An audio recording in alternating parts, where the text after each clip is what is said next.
দেখি না। শঙ্করদা, শঙ্করদা, শঙ্করদা, শঙ্করদা, শঙ্করদা। দেখে কি হবে, দেখে কি হবে।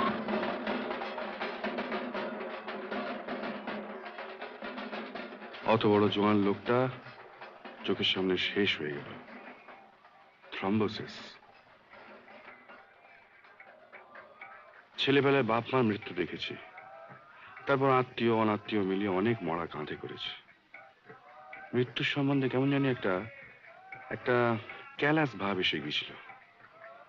কিন্তু শঙ্করদার মৃত্যুটা যেন কিছুদিন মানতে পারছিলাম না। যার মধ্যে এত লাইফ, তার প্রাণটা ফস করে এভাবে যায় কি করে?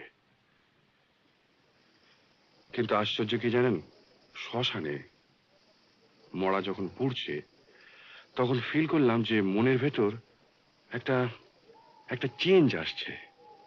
জ্যোতি, বল। বস। কি পরজন্মে তোর বিশ্বাস আছে? কার পরজন্ম? মানুষের। তোর। আমি যে আমি, সেটা পরজন্মে আমি বুঝছি কি করে? জ্যোতি বাণিজ্য তো আর জ্যোতি বাণিজ্য হয়ে জন্মাচ্ছে না, আর জাতিস্বরও সবাই হয় না। কাজেই বিশ্বাস অবিশ্বাসের প্রশ্ন উঠছে কি করে? এক্স্যাক্টলি। মার্কস আর ফ্রয়েডের যুগ ভাই। নো পরজন্ম, নো প্রভিডেন্স। জানি জানি, একটাই লাইফ টাইম, একটাই চান্স। আচ্ছা, তুই কি ভাবছিস বলতো? কি ভাবছিস? আচ্ছা, তোর কি বিশ্বাস হয় যে ফিল্ম অ্যাক্টররা সবাই পুতুল? ব্রান্ডো, বোগার্ট, পল মিউনি, এরা সবাই পুতুল?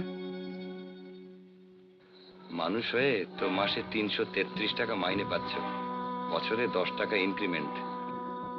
তার চেয়ে একটা সাকসেসফুল পুতুল হলে পার পিকচার হেসে খেলে 30,000 টাকা।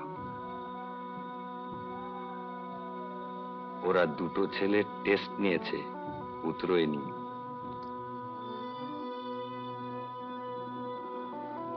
না না, Shankar da must be wrong, must be রং।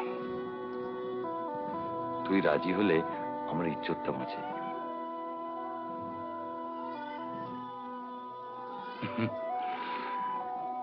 সত্য যুগ হলে ভয় পেতাম। কিসের ভয়? শঙ্করদার অভিশাপ।